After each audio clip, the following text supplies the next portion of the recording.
warahmatullahi wabarakatuh. Perkenalkan, nama saya Asendria Chandra Nitias dengan NIM 607072530001 dari kelas D3MP 4903. Di sini saya akan mempresentasikan kuis 1 Agama Islam. Bismillahirrahmanirrahim. Soal nomor 3, Quran Surat Al-A'raf ayat 172 dan Quran Surat Ar-Rum ayat 30 serta relasinya dengan fitrah. Kedua ayat ini menjadi dasar penting dalam memahami konsep fitrah manusia, yaitu sifat bawaan yang suci dan cenderung kepada kebenaran serta keyakinan akan keesaan Allah.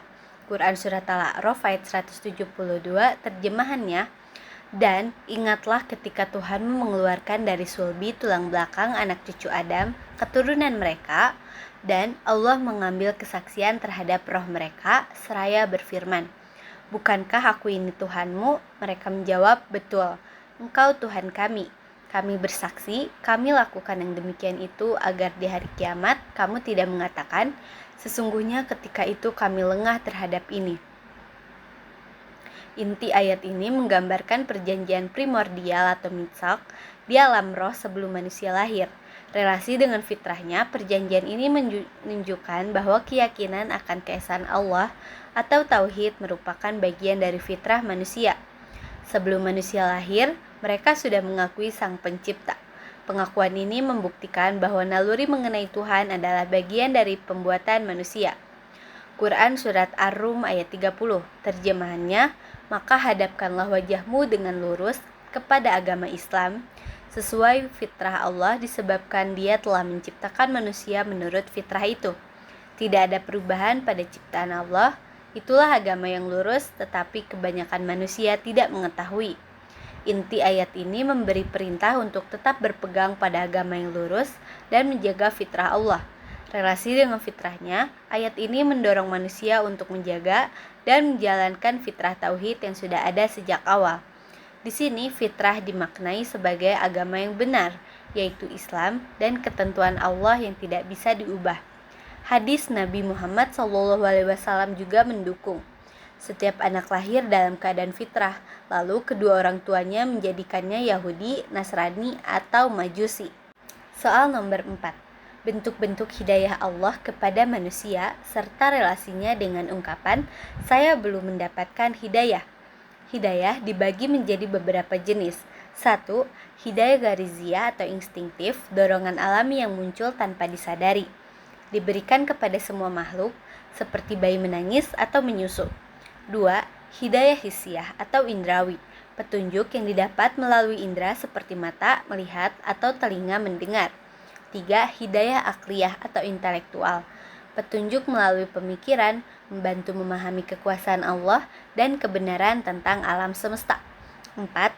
Hidayah diniyah atau berupa ajaran agama, petunjuk melalui ajaran agama seperti Al-Quran dan Sunnah yang menjelaskan jalan yang lurus, Islam, dan panduan untuk hidup di dunia dan akhirat.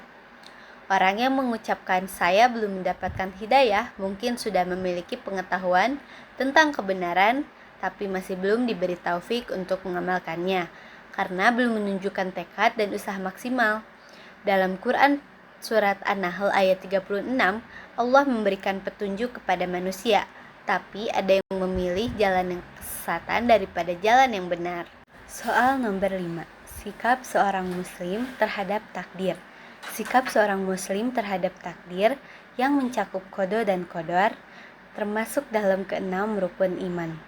Sikap ini harus dihadapi dengan 3 hal utama. 1. Tawakal dan usaha atau ikhtiar. Seorang muslim wajib percaya bahwa segala hal, baik yang baik maupun yang buruk, telah ditentukan oleh Allah. Namun, beriman kepada takdir tidak berarti bersikap pasif. Justru, ia harus berusaha secara maksimal, lalu berserah diri kepada Allah atas hasilnya. Tawakal dilakukan setelah usaha, bukan berdiam diri menunggu apa yang sudah ditentukan. Kedua, ridho dan bersyukur. Jika takdir itu baik, sikapnya adalah harus bersyukur kepada Allah dan menjauhi kesombongan. Jika takdir itu buruk, sikapnya adalah ridho, bersabar, dan berpikir positif. Seorang muslim harus yakin bahwa di balik setiap cobaan dan ujian yang diberikan Allah, ada hikmah yang tidak terlihat. Sikap ini menghindari penyesalan berlebihan dan rasa putus asa. Ketiga, pandangan tauhid. Meyakini bahwa Allah adalah satu-satunya yang menakdirkan, menghendaki, dan menciptakan sesuatu. Keburukan itu bukan berasal dari Allah, tetapi merupakan ujian yang ditetapkannya agar hamba kembali bertakwa. Soal nomor 6. Mengapa ada manusia muslim yang percaya kepada ramalan-ramalan bintang ataupun dukun? Mempercaya ramalan bintang atau dukun adalah perbuatan yang dilarang dalam Islam dan bisa menyebabkan dosa besar, yaitu syirik, menyekutukan Allah. Ilmu hal-hal yang gaib hanya boleh diketahui oleh Allah semata, seperti tertulis dalam Quran Surat An-Naml ayat 65 dan Quran Surat Al-An'am ayat 59. Seorang muslim bisa terjebak dalam hal ini karena beberapa hal. 1. Rasa ingin tahu yang tinggi. Manusia memang memiliki rasa ingin tahu yang tinggi terhadap masa depan dan hal-hal yang tidak diketahui, seperti nasib, rezeki, atau jodoh. 2. Keimanan yang lemah. Jika seseorang kurang mempercayai dan ketuhanan Allah, mereka bisa mempercayai hal-hal yang tidak berdasar, seperti ramalan bintang atau dukun, padahal semuanya sudah ditentukan oleh Allah. 3. Pengaruh budaya populer. Media massa dan budaya populer seringkali mempromosikan zodiak atau ramalan bintang, sehingga membuat orang merasa hal ini wajar dan bisa diterima, termasuk di kalangan orang muslim. Islam memberikan peringatan keras terhadap perbuatan ini, yaitu jika seseorang pergi bertanya kepada dukun atau peramal, meskipun tidak percaya, maka sholatnya tidak diterima selama 40 hari. Hadis riwayat Muslim. Dan jika seseorang benar-benar mempercayai apa yang dikatakan oleh dukun atau peramal, maka ia dianggap kafir, mengingkari apa yang telah diwahyukan kepada Nabi Muhammad SAW. Hadis riwayat Ahmad. Soal nomor 7. Al-Quran adalah manual book. Al-Quran dan hadis Nabi Muhammad SAW adalah panduan hidup bagi umat Islam, bahkan bagi seluruh umat manusia, seperti produk teknologi atau barang buatan yang memiliki petunjuk penggunaannya. Manusia sebagai ciptaan Allah juga memiliki panduan hidup dari Sang Pencipta, yaitu Al-Quran dan hadis. Fungsi utama Al-Quran sebagai panduan adalah memberikan petunjuk kepada manusia agar dapat berjalan di jalan yang benar, sebagaimana dijelaskan dalam Quran Surat Al-Isra ayat 9. Al-Quran mencakup panduan untuk semua aspek kehidupan seperti 1.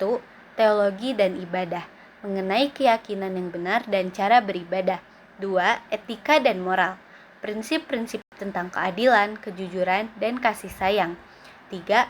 Hukum dan sosial, panduan dalam berinteraksi dengan sesama dan menjaga keharmonisan masyarakat. 4. Lingkungan hidup, peringatan untuk menjaga dan merawat alam seperti terdapat dalam Quran Surat Al-A'raf ayat 56. Tanpa mengikuti panduan ini, manusia berisiko tersesat, salah arah, dan merusak kehidupan di bumi. Soal nomor 8. Realitas sikap dan perhatian kaum muslimin terhadap Al-Quran dan hadis di zaman modern ini. Saat ini menunjukkan dua sisi yang berlawanan. Sisi positif, 1. Relevansi abadi, yaitu nilai-nilai universal dan prinsip-prinsip Al-Quran, seperti keadilan, kasih sayang, dan tanggung jawab, tetap relevan dan menjadi pedoman utama dalam konteks modern. 2. Komitmen melestarikan. Umat Islam memiliki komitmen untuk melestarikan Al-Quran, baik melalui hafalan, ilmu tajwid, maupun upaya penjagaan dari perubahan.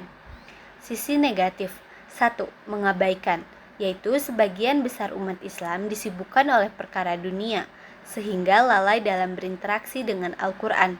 2. Minat rendah, yaitu tidak ada minat yang kuat untuk membaca, mempelajari, menghayati, dan mengamalkan Al-Quran dan hadis. Secara umum, tantangan terbesar bagi umat Islam di era modern adalah bagaimana mewujudkan Al-Quran sebagai pedoman hidup secara menyeluruh dengan cara belajar dan menerapkannya, bukan hanya menikmati indahnya suara ayat-ayatnya saja. Kesimpulan, intinya Islam mengajarkan bahwa tauhid adalah keyakinan bawaan atau fitrah. Manusia diberi petunjuk dasar atau hidayah untuk mencari kebenaran, dan melalui usaha atau ikhtiar, ia bisa meraih anugerah petunjuk khusus atau taufik. Seluruh hidup, termasuk dalam menyikapi takdir atau ikhtiar dan tawakal, harus berlandaskan tauhid. Al-Quran adalah panduan lengkap dari Allah. Tantangan terbesar saat ini adalah menjadikan Al-Quran sebagai pedoman hidup yang utuh, bukan sekedar ritual, dan menghindari perbuatan syirik seperti percaya pada ramalan. Sekian yang dapat saya sampaikan. Kurang lebihnya mohon maaf. Wassalamualaikum warahmatullahi wabarakatuh.